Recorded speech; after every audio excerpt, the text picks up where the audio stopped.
ሰላም ሰላም ውድ የአርሴናል ተከታታዮች አድማጭ ተመልካቾች እንደምን ቆያችሁ? ዛሬ ደግሞ ይዘንላችሁ የወደድነው ጉዳይ ስለ አርሰናል ስለ ቀድሞ ወደኋላ መለስ ብለን ስለ አርሰን ቬንገር አርሰናል በተከታታይ 3 ጊዜ ሁለተኛ የሆነበትን ጊዜ የምናስታውስበት መርሃ ግብር ይኖረናል ወይም ደግሞ ፕሮግራም አዘጋጅተናል ማለት ነው።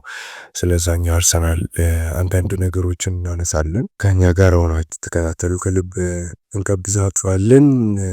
ቀደም ብዬ እንዳነሳሁት ወደ ስለ ቀድሞ አርሰናል እናንሳና ባለፉት ጊዜያት የአርሰን ቬንገር አርሰናል 3 ጊዜ ፕሪሚየር ሊግ ሻምፒዮን መሆኑ ይታወቃል።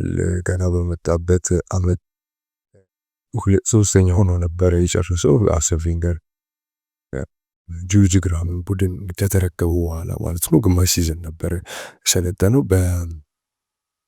ቀጣዩ ሙሉ ሲዝን በሚያሰለጥንበት ጊዜ ደግሞ 2 ዋንጫዎችን ወይም ደግሞ ደብል ማሳካቱ ይታወቃል፣ ፕሪሚየር ሊግ እና ኤፍ ኤ ካፕ። ከዛ ጊዜ በኋላ ነው እንግዲህ 3 ጊዜ ሁለተኛ ሆኖ የጨረሰው ማለት ነው። ያ ማለት ወደ አርሰናል ሲመጣ 96-97 ሲዝን ግማሽ ላይ ነበር የመጣው፣ 3ኛ ሆኖ ጨረሰ። 97-98 ላይ ደግሞ 2 ዋንጫዎችን ደብሎችን ማሳካት ቻለ። ያ ማለት ኤፍ ኤ ካፕ እና ፕሪሚየር ሊግ ማለት ነው። 98 እና 99 ሁለተኛ ሆኖ ነው የጨረሰው። 98 እና 99 የነበረው ሲዝን የአርሰን ቬንገር አርሰናል ተጫዋቾችን ይሸጠበት ልክ እንደ ኒኮላስ አኔልካ፣ ማርኮ ቨርማርስ፣ ኢማኑኤል ፔቲት የመሳሰሉ ተጫዋቾችን በጣም ጥሩ ተጫዋቾች እንደሆኑ ይታወቃሉ። ቨርማርስ በአክስ ቤት አሁን በስፖርቲንግ ዳይሬክተርነት በቅርብ ጊዜያት ሲሰራ ስንመለከተው ነበር። በዛ ጊዜ ለባርሴሎና ነበር አርሰናል አሳልፎ መስጠት የቻለው። አርሰናል ግሩም ጊዜም በሚያሳልፍ ጊዜ በጣም ብዙ ጎሎችን ያስቆጠረ ደች ወይም ደግሞ ኔዘርላንዳዊ አጥቂ እንደሆነ ይታወቃል። በጣም ጥሩ ሲጫወት የነበረ ተጫዋች ነው ኒኮላስ አኔልካ። ብዙ የስፖርት አፍቃሪያን እንደምናውቀው ግልጽ ነው። በጣም ድንቅ ተጫዋች ነው። ሪያል ማድሪድ ቤት፣ ዌስት ብሮሚች፣ ቼልሲ ብዙ ፕሪሚየር ሊግ ቡድኖች ላይ ተሰልፎ መጫወት የቻለ በጣም ድንቅ የአጥቂ ስፍራ ተጫዋች ነው። ኢማኑኤል ፔቲትም ከፈረንሳይ የመጣ ግሩም ተጫዋች እንደሆነ ይታወቃል። እና አርሰናል እነዚህን ተጫዋቾች ነበረ የሸጠው። በእነሱ ምትክ አድርጎ ፍሬዲ ሌምበርግ፣ ንዋንኩ ካኑ እንደዚሁ ደግሞ ስቪያን ዊልትወርድን ነበረ ማስፈረም የቻለው በዛ ጊዜ ማለት ነው። 98-99 ሲዝን በሚጀምር ሰዓት ማለት ነው። የእነሱ የሸጡት ተጫዋቾች ተተኪ የሆኑ ተጫዋቾች ወደ ሃይበሪ የመጡ ተጫዋቾች ናቸው። የአርሰን ቬንገር ቡድን በዛ መልክ የተቃኘ የነበረበት ጊዜ ነበረ። ከማንቸስተር ዩናይትድ ጋር ያላቸው የነጥብ ልዩነት ያን ያህል ትልቅ አልነበረም። ማንቸስተር ዩናይትድ በጣም ጥሩ የነበረበት ፐርፎርማንስ አልነበረም በዛ ጊዜ። በአንድ ነጥብ ልዩነት ነው ማንቸስተር ዩናይትድ 79 አርሰናል 78 ሆኖ ነው የተጠናቀቀው። በአንድ ነጥብ ልዩነት ነው ማንቸስተር ዩናይትድ ሻምፒዮን መሆን የቻለው ማለት ነው። በዛ ጊዜ አርሰናል ሁለተኛው ነው የጨረሰበት ሲዝን ነበር እሱ ሲዝን የመጀመሪያው ጊዜ ማለት ነው። በጣም የስኮቲሽ የሆነው ማንቸስተር ዩናይትድ የስኮቲሹ አሰልጣኝ ሰር አሌክስ ፈርጉሰን የሆነው ማንቸስተር ዩናይትድ በጣም ከአርሰን ቬንገር በጣም ፊርስ የሆነበት ቢፎች የነበሩበት ጊዜ ነበር። ያ ማለት በጣም የተጋጋሉ ሜዳ ላይ ፊልሚያዎችን የምንመለከትባቸው ጊዜያቶች ነበሩ። በዛ ጊዜ የተመለከትነው አርሰናል በመጀመሪያው አጋማሽ ላይ ወይም በሲዝኑ የመጀመሪያ አጋማሽ ላይ በጣም ጥሩ አልነበረም። በጣም ሲቸገር ነበር። በሁለተኛ አጋማሽ ነው በጣም ጥሩ እንቅስቃሴ ሲያደርግ የነበረው። ካኑንም ሚድ ሲዝን ላይ ነው ማስፈረም የቻለው፣ ጃንዋሪ ላይ ነው መፈረም የቻለው እና ክላይድ ያደረገበትና ሞተር ደግሞ ማርሽ የረበት አጋጣሚ ነበር። በዛ ጊዜ ነበር አርሰናል 78 ነጥቦችን መሰብሰብ የቻለው ከመሪው ማንቸስተር በአንድ ነጥብ ነበር የራቀው። በ1999 በ2000ዎቹ ደግሞ ሁለተኛ ዙር በሚመጣበት ጊዜ ማለት ነው ማንቸስተር ዩናይትድ በጣም ጥሩ ጊዜ ነበር ያሳለፈው። በነገራችን በዛ ሲዝን የሰር አሌክስ ማንቸስተር ዩናይትድ 3 ጊዜ ብቻ ነው በአመቱ የተሸነፈው። ትሬብል ያሳካበት ሲዝን ነበረ። ብዙሃኑ የማንቸስተር ዩናይትድ ደጋፊዎች እንደሚያስታውሱት ሪያን ጊግስ ብቻውን ሮጦ ያስቆጠረበት ማሊያውን አውልቆ የጨፈረበት በጣም ድንቅ ለማንቸስተር ዩናይትድ የማይረሳ አጋጣሚ የሆነበት አጋጣሚ ነበረ። በዛ ሲዝን ማለት ነው። በጣም ድንቅ የሆነው ማንቸስተር ነበር የተመለከትነው።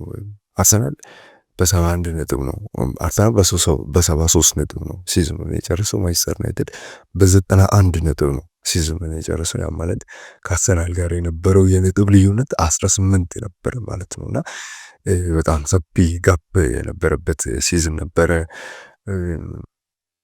ትልቅ ሲዝን ነበር ለማንቸስተር ዩናይትድ።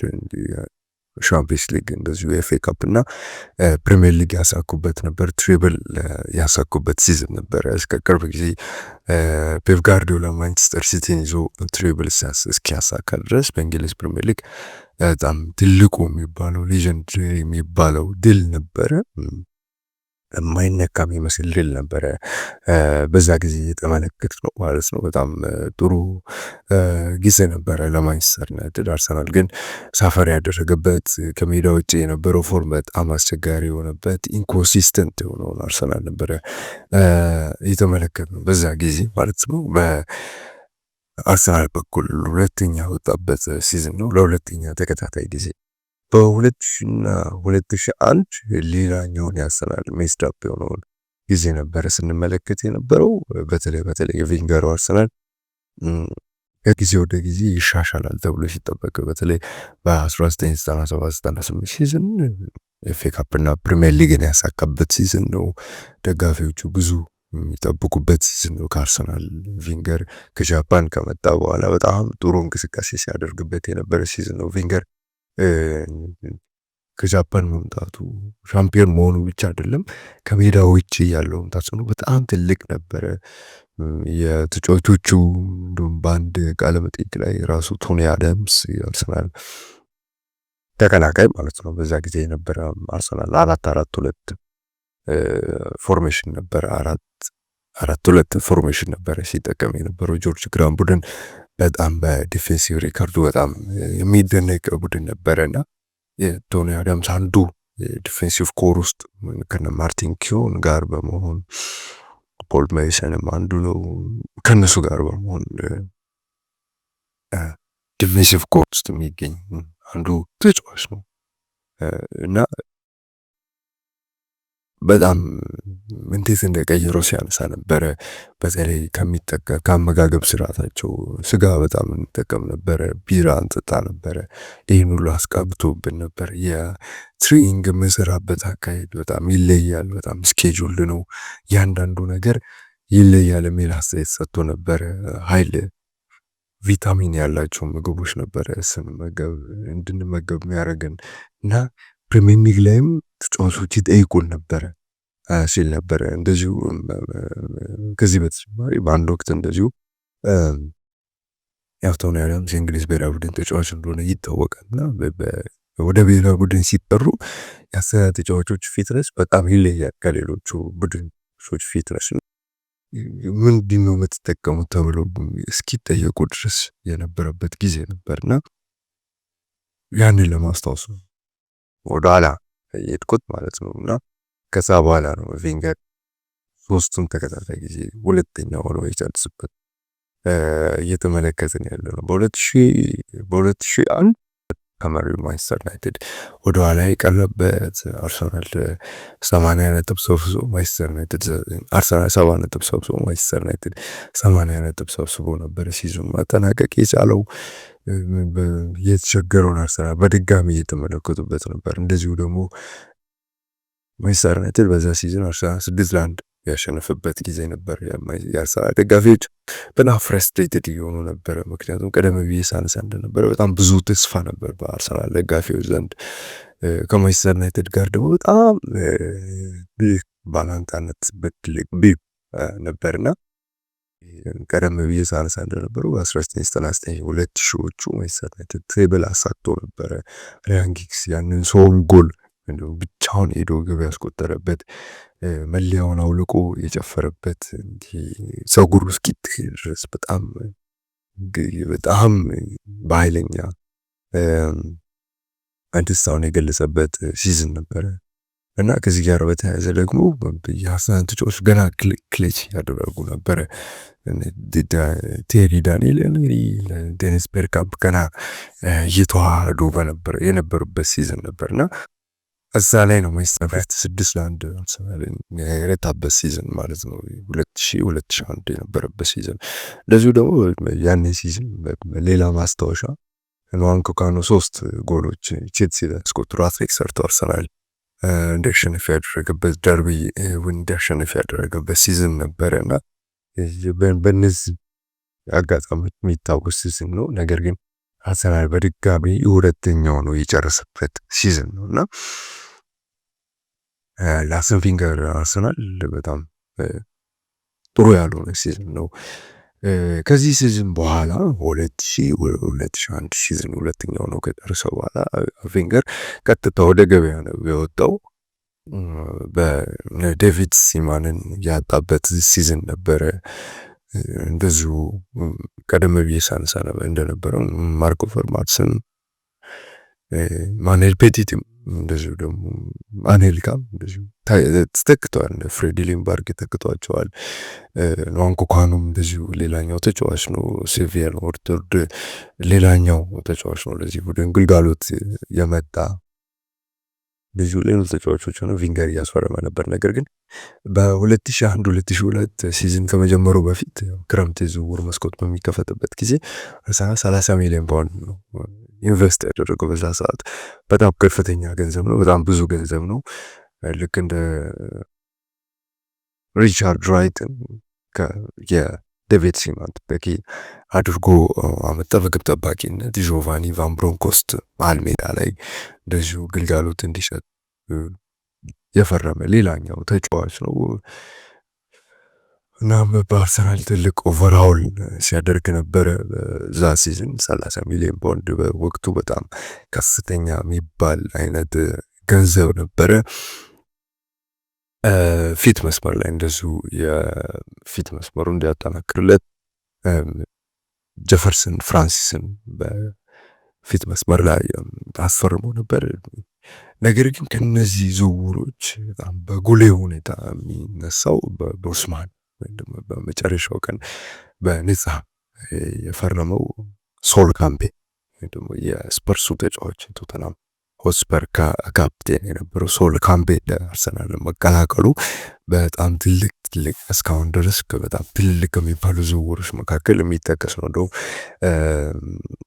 በቅርብ ጊዜያት እንደዚሁ ኤብሬቺዜ አርሰናል መቀላቀሉ ተከትሎ ይህ ዝውውር በድጋሚ ፍላሽባክ ተደርጎ እየተነሳ ነበረ። ምክንያቱም የዚህም ቶተንሃም ሆትስፐር ለመቀላቀል ከጫፍ ከደረሰ በኋላ ነበረ ወደ አርሰናል መቀላቀል ይቻለውና ከዚህ ጋር በተያያዘ ሲነሳ ነበር የሶል ካምቤልን አርሰናል ነገርና በዛ ሲዝን ነበረ አርሰን ቬንገር ሶል ካምቤልን ማዘዋወር የቻሉት ከቶተንሃም ሆትስፐር ማለት ነው። ነገር ግን አርሰናል እንደተጠበቀው ወዲያው ክሊክ ያደረገ አልነበረም። እንደውም ኖቨምበር ላይ ያው ፕሪሚየር ሊጉ ብዙ ጊዜ የሚጀምረው ኦገስት ላይ ነው። ኦገስት፣ ሰፕተምበር፣ ኖቨምበር ሶስተኛው ወር ማለት ነው። ኖቨምበር ላይ አርሰናል 5ኛ ነበር።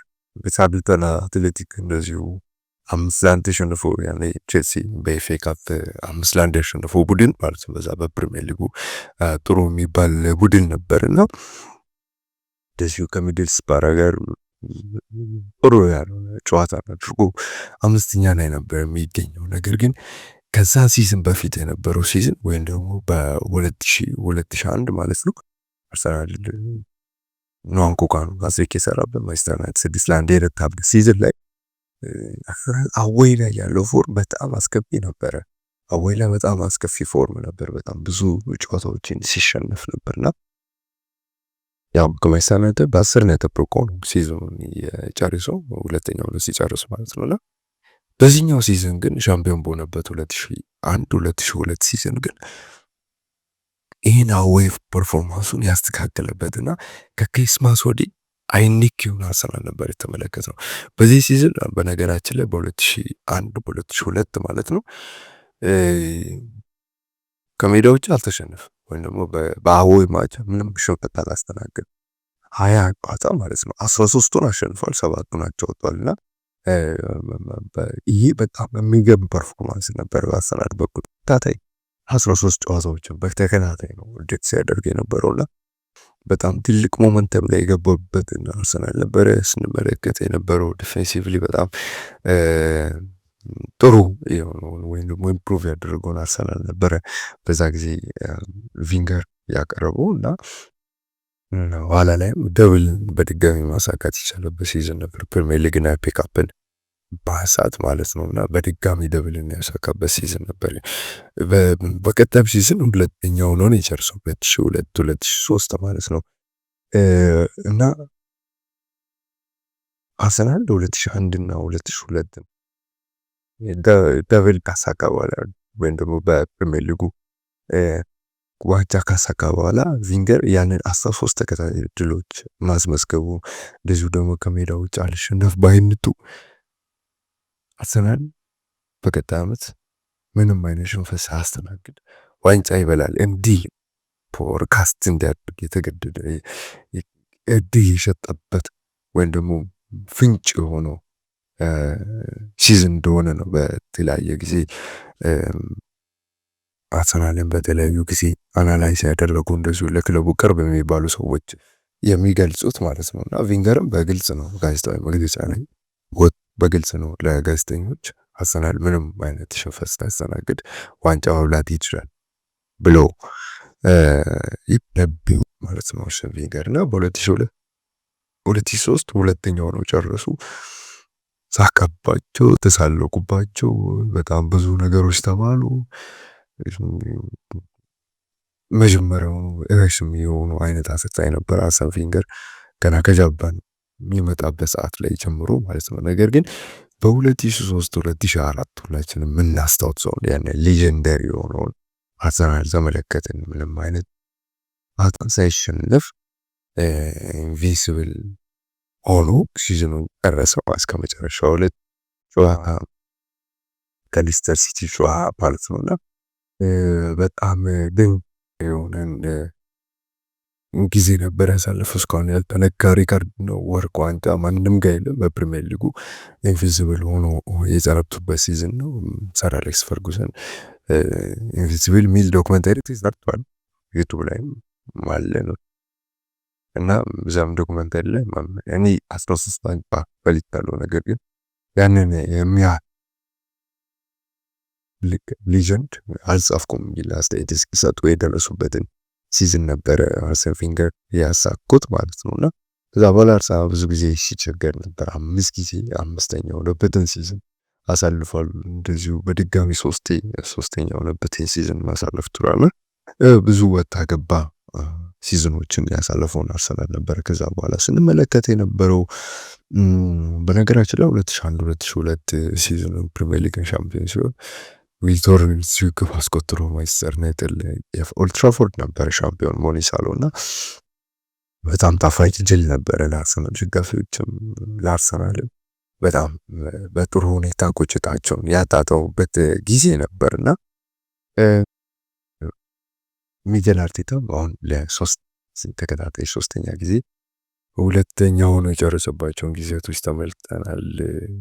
ሲቲ ትሬብል ያሳካበትን በነገራችን ላይ እንደ አርሰናል ሁለተኛ ሆኖ የጨረሰ ቡድን የለም በፕሪሚየር ሊጉ ማለት ነው። ሪካርዶ የሚጋነ የለም። 3 ተከታታይ ጊዜ ሁለተኛ ሆነ። አሁን በድጋሚ 3 ተከታታይ ጊዜ ሁለተኛ ሆኗልና ለ8 ጊዜ ሁለተኛ ሆኖ ጨርሷልና አርሰናል እንደዚህ አይነት ሪካርድ ያለው ቡድን የለም በፕሪሚየር ሊጉና እንግዲህ ያንን ፍላሽባክ ሚኬል አርቴታ በድጋሚ እውን ያደርገው ይሆን እንዴ የሚለው ደግሞ በአርሰናል ደጋፊዎች ዘንድ ተጠባቂ ነው። በክረምቱ ብዙ ተጫዋቾችን ያስፈርማል አርሰናል በዚህ ሲዝን በጣም ወጡን ፐርፎርማንስ እያስመለከተ ያለና ለፕሪሚየር ሊግም ለሻምፒየንስ ሊግም ለሁሉም ለተሳተፈባቸው ዋንጫዎች ፋቮራይት ሆኖ የሚነሳው አርሰናል ባለፈው ቼልሲን በስታንፎርድ ብሪጅ 3-2 ረቱ ለሊጋ ፍጻሜ ምናልባት ለፍጻሜ ግማሹን ስቲፕ መራመዱን ያስመለከተበት መርሃ ግብር ነበረ። ሚኬል አርቴታ ስታንፎርድ ብሪጅ ሄዶ ተከታታይ 8 ጊዜ ሳይሸነፍ የወጣበት ጊዜ ነበርና አርሰን ቬንገር ነበር ላስት ታይም 9 ጊዜ በተከታታይ ሳይሸነፍ ጥሩ ሪከርድ የለው በአርሰናል ቤት ስታንፎርድ ብሪጅ ላይ በተደረጉ ጨዋታዎች ማለት ነው። እና በጣም ፋቫራይት የሆነውን አርሰናል ነው በዚህ ሲዝን እየተመለከተን ያለ ነው፣ በሁሉም በተሳተፈባቸው ባሉበት ውድድሮች ማለት ነው። በፕሪሚየር ሊግም በሻምፒየንስ ሊግም በሊግ ካፕም በኤፍኤ ካፕም ማለት ነው። እና በጣም ወጡን አርሰናል እየተመለከተን ያለ ነው። ማንቸስተር ሲቲ ጥሩ እንቅስቃሴዎችን እያደረገን ያለው እና ምናልባት ያንን ደግሞ እንዴት ይቀለብሰዋል፣ እንዴት ያንን ጊዜ ደግሟል የሚለው ደግሞ ትልቅ ጥያቄ ነው። ያንን 3 ጊዜ ተከታታይ አርሰን ቬንገሩ አርሰናል ሁለተኛው ነው ከጨረሰው በኋላ 2001 2002 ላይ ደብልን ያሳካውን አርሰናል በድጋሚ በሚኬል አርቴታ ስር እንመለከተዋለን ወይ የሚለው ደግሞ ሌላ ትልቅ ጥያቄ ነው። ውድ አድማጭ ተመልካቾች ወደኋላ መለስ ብለን የአርሰን ቬንገሩን አርሰናል የዳሰስንበት መርሃ ግብር ይህንን ይመስል ነበረ። ከኛ ጋር በመሆን ስለተከታተላችሁ ከልብ እናመሰግናለን። ቸር ሰንብቱልን።